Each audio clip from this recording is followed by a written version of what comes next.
चंडीगढ़ आधुनिक विश्व के इतिहास में नियोजित शहरों की श्रेणी में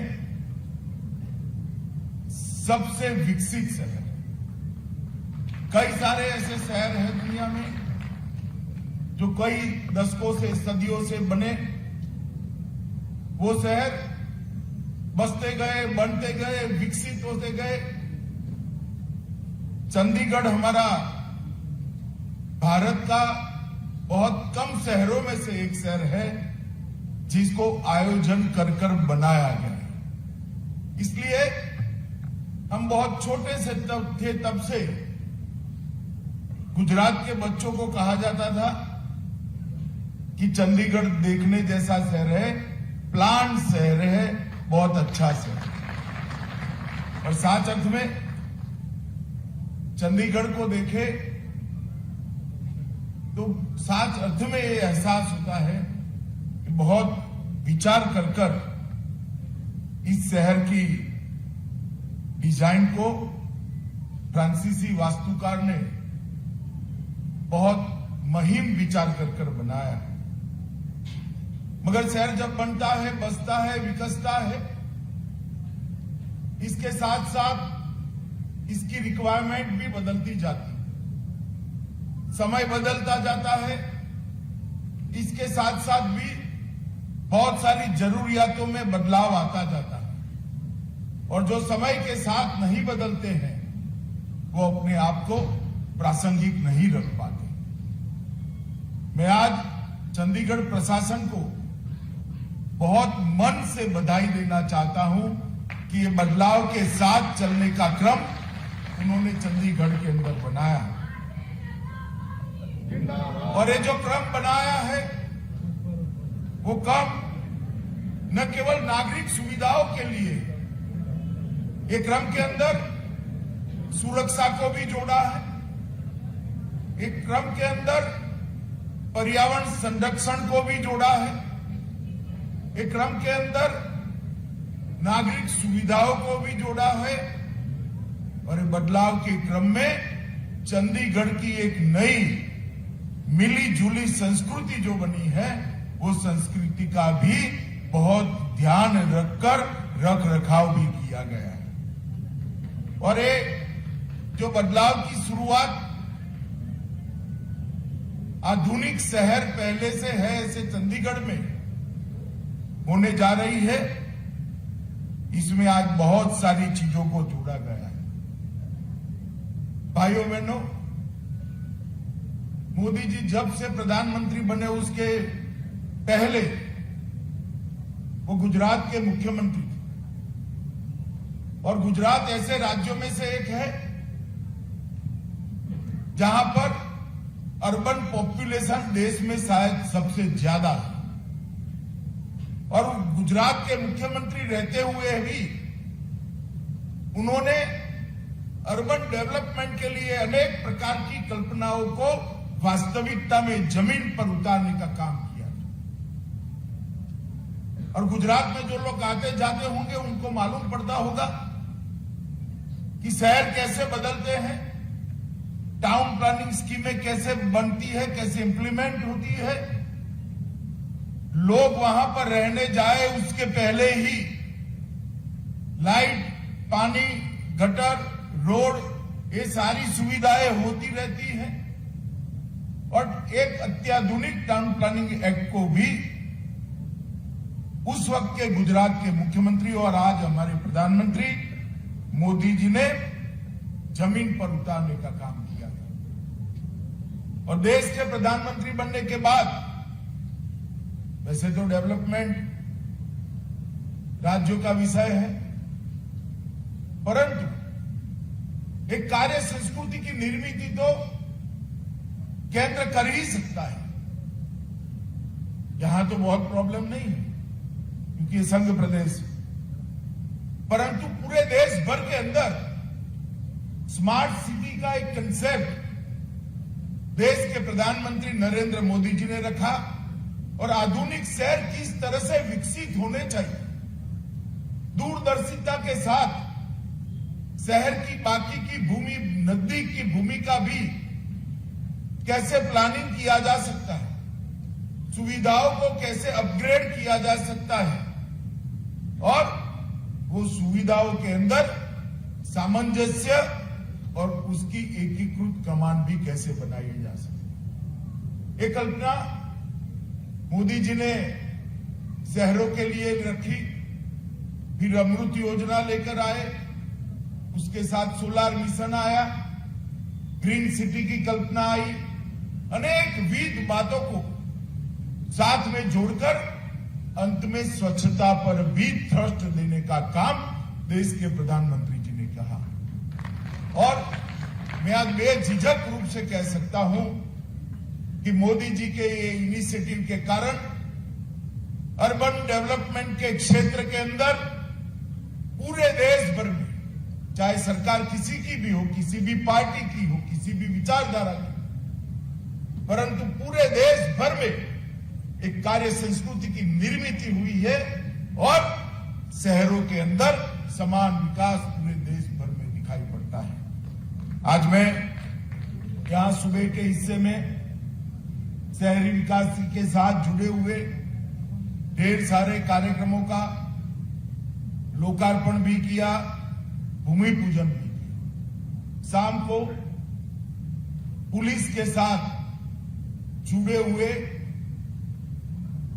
मुख्यत्वे तो पुलिस हाउसिंग के कामों का लोकार्पण है, परंतु आज मैंने जो यहां प्रेजेंटेशन के माध्यम से यहां आने से पहले मैंने जो देखा है, इससे मैं इतना जरूर बताना चाहता हूं कि चंडीगढ़ आने वाले दिनों में शहर देश का सबसे डिसिप्लिन और सबसे आधुनिक शहर बनेगा। मित्रों, आज ढेर सारे कार्यक्रम बने हैं।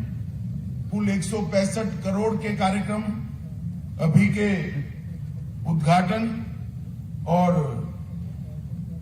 उसका शिलान्यास हुआ है। शिक्षा से जुड़े हुए कार्यक्रम हैं। 6 गांवों में पानी पहुंचाने का कार्यक्रम है। औद्योगिक क्षेत्र में बहुत बड़ा बस डिपो बनाने का कार्यक्रम है। लड़कियों और लड़कों के लिए हॉस्टल का भूमि पूजन का कार्यक्रम है। और सबसे बड़ा मैं जो एकीकृत कमांड सेंटर देखकर आया हूं, इसकी बात मैं जरूर करना चाहूंगा। मित्रों, एक एकीकृत कमांड सेंटर आने वाले दिनों में नागरिक प्रशासन के सारे क्षेत्र में चंडीगढ़ के अंदर आमूलचूल परिवर्तन करने वाला। एक ही कमांड सेंटर से ढेर सारी नागरिक सुविधाओं का मॉनिटरिंग भी होगा और इसके साथ साथ इसको अपग्रेड करने की ढेर सारी व्यवस्था भी होगी। और मैं आज इतना कहना चाहता हूं, मैं देख कर आया हूं, ट्रैफिक की डिसिप्लिन लानी हो तो भी ये कमांड सेंटर काम करेगा। चंडीगढ़ की सुरक्षा लानी हो, कोई चीज कहीं इधर उधर लावारिस पड़ी है, इसको क्षण मात्र में इंगित कर वहां पर पुलिस की टीमें भेजनी हो तो कहीं और जाने की जरूरत नहीं है। ट्रैफिक का उल्लंघन हुआ, कहीं और जाने की जरूरत नहीं है। चंडीगढ़ वाले ध्यान रखना, कैमरा आपकी कार को देख रहा है, सिग्नल तोड़ते ही घर पे चालान ईमेल से आ जाएगा, किसी को कोई पुलिस की जरूरत नहीं पड़ेगी। एक प्रकार से नया डिसिप्लिन का वातावरण होगा। शहर में कहीं पर भी कूड़े कचरे की गाड़ियां अगर कूड़ा कचरा उठाने के लिए नहीं जाती है तो भी तुरंत ही वहां से सूचनाएं चली जाएगी। एक प्रकार से सभी नागरिक सुविधाओं को एक ही कमांड सेंटर में बनाने का काम किया है। मेरा तो प्रशासक महोदय से, गवर्नर साहब से निवेदन है कि सारी स्कूलों को धीरे धीरे कर 12th तक के सभी बच्चों को एक कमांड सेंटर देखने का कार्यक्रम बनाना चाहिए, जिससे आने वाले दिनों में जो नागरिक बनने वाले हैं उन पर भी एक प्रकार का संस्कार की निर्मित हो। मित्रों, चंडीगढ़ के अंदर पहले भी ढेर सारे काम हुए हैं। अभी बताया गया 40 बसें, इलेक्ट्रिक बसें दे दी गई है और 40 बसें देने का काम चल रहा है। मॉडल सोलर सिटी के रूप में उसको प्रस्तावित करने के लिए भी ढेर सारे इनिशिएटिव लिए गए हैं। पीपीपी मॉडल पर बाइक शेयरिंग सिस्टम शायद भारत का सबसे बड़ा बाइक शेयरिंग सिस्टम चंडीगढ़ के अंदर है और इससे चंडीगढ़ के वातावरण को शुद्ध रखने में बहुत बड़ी सफलता मिली है। स्रोत पर अलग अलग किए गए कचरे का 100% संग्रह और उसको इसके प्रबंधन के लिए भी बहुत अच्छी व्यवस्था करी है। मित्रों, प्रधानमंत्री आवास योजना का भी बहुत अच्छा इम्प्लीमेंटेशन चंडीगढ़ प्रशासन ने यहां पर करा है और राजस्व रिकॉर्ड जो है इसका 100% डिजिटलीकरण करने का काम भी समाप्त किया है। शायद ये देश का सबसे पहला शहर होगा जहां पर 100% डिजिटाइजेशन समाप्त हो गया है। मित्रों, कई सारे काम किए, परंतु आज जो एकीकृत कमांड सेंटर का लोकार्पण हुआ है, मुझे बहुत आशाएं भी हैं, बहुत भरोसा भी है कि इससे आने वाले दिनों में चंडीगढ़ की नागरिक सेवाओं में बहुत बड़ी सेवाओं की वृद्धि का और इसके अंदर एक प्रकार की स्वयं शिस्त के संस्कार भी खड़ा करने की संभावनाएं मैं देख रहा हूं। मैं फिर से प्रशासक जी को आग्रह करना चाहूंगा कि आप इतना सुनिश्चित करिए कि 12th तक की सभी बच्चे बारी बारी सैटरडे संडे को ये एकीकृत कमांड सेंटर देखने के लिए जाए।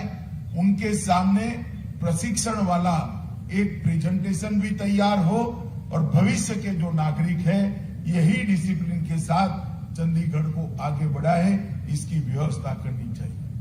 मित्रों, मोदी जी के नेतृत्व में 7 साल में देश में ढेर सारे क्षेत्रों में बहुत सारे काम हुए। मैंने अभी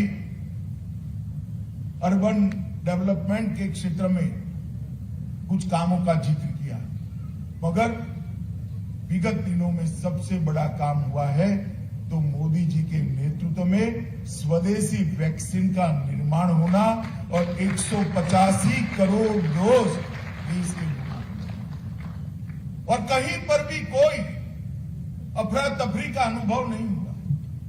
दुनिया पूरी अचंभित है कि 130 करोड़ की आबादी के इस देश के अंदर किस प्रकार से कोई हो हल्ला करे बगैर आराम से वैक्सीन होती है, सबको रिसीट मिलती है, इसका जनरल लिस्ट एक तैयार होता है दिल्ली में और जिसको दोनों डोज मिले उसको सर्टिफिकेट भी मिल जाती है।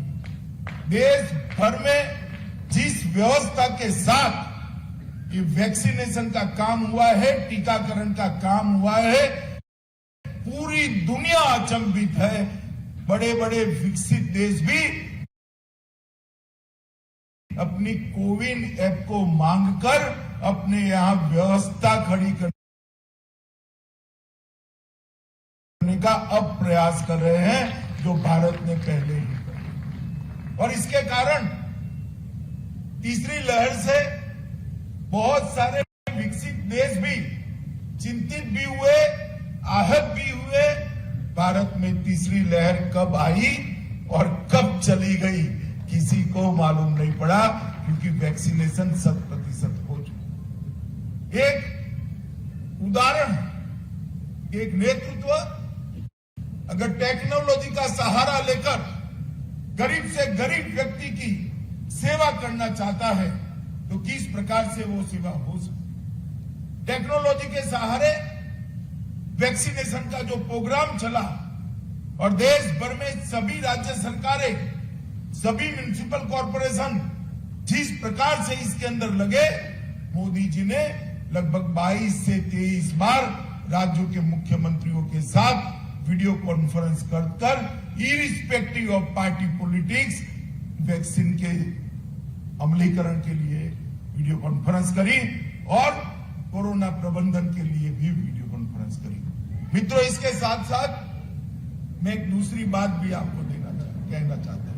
हालांकि अब जो मैं बात कहना चाहता हूं वो सबको इस सभागार में बैठे हुए लोगों से कोई लेन देन नहीं है, मगर कोरोना आ गया, लॉकडाउन लग गया, देश का एक बहुत बड़ा तबका जो रोज कमाकर रोज खाता है, कोई ऑटो वाला होगा, कोई फैक्ट्री का मजदूर होगा, कोई खेत मजदूर होगा, ढेर सारे ऐसे लोग थे जो रोज कमाते थे और रोज खाते थे।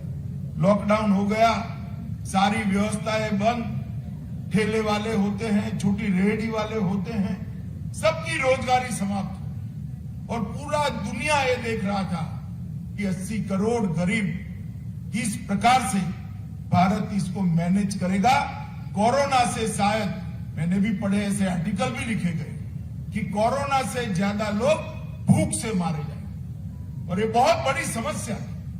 ईश्वर की कृपा है यहां बैठे हुए लोगों पर, हमें ये चिंता नहीं थी, मगर देश में 80 करोड़ लोग ऐसे थे, शाम को उसको क्या खाना वो उनके लिए बहुत बड़ी चिंता थी। यहां पर भी टेक्नोलॉजी का उपयोग कर मोदी जी ने 2 साल तक देश के हर गरीब व्यक्ति को प्रति माह 5 किलो अनाज फ्री ऑफ कॉस्ट भेजने का काम, और इसके अंदर कहीं कोई कोताही नहीं हुई।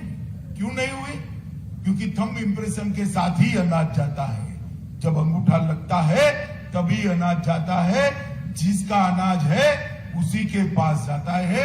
ये टेक्नोलॉजी को मोदी जी ने पहले ही देश के अंदर लगा दिया था, और इसके कारण 80 करोड़ लोगों को 2 साल तक प्रति माह 5 किलो अनाज देश के प्रधानमंत्री ने भारत सरकार की ओर से भेजने का काम किया, और गरीब के घर के चूल्हे को, उसकी रसोई को अहर्निश चलती रहे, इसकी चिंता करें। ये 2 उदाहरण हैं कि अगर देश का दूरदृष्टि नेता, देश का दूरदर्शी प्रधानमंत्री टेक्नोलॉजी का सहारा लेकर कोई चीज ठान लेता है, तो चाहे स्वास्थ्य का क्षेत्र हो, चाहे गरीब के घर में अनाज पहुंचाना हो, टेक्नोलॉजी के सहारे किसी के साथ अन्याय करे बगैर सबको अपना अधिकार देकर और जीरो करप्शन के साथ इन चीजों को कर सकता है।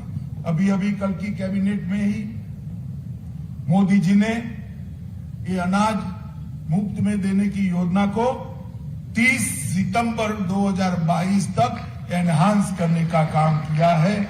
और मित्रों, 1,000 लाख मैट्रिक टन अनाज, लगभग 3,40,000 करोड़ रुपए का अनाज अब तक बांटने का काम समाप्त हो गया। आप कल्पना कर सकते हैं? आप कल्पना कर सकते हैं 1,000 लाख मैट्रिक टन अनाज 5-5 किलो के रूप में हर नागरिक के घर में पहुंचा और कोई अव्यवस्था नहीं। मैं बात इसलिए बताना चाहता हूं कि देश में किस प्रकार से परिवर्तन हो रहा है।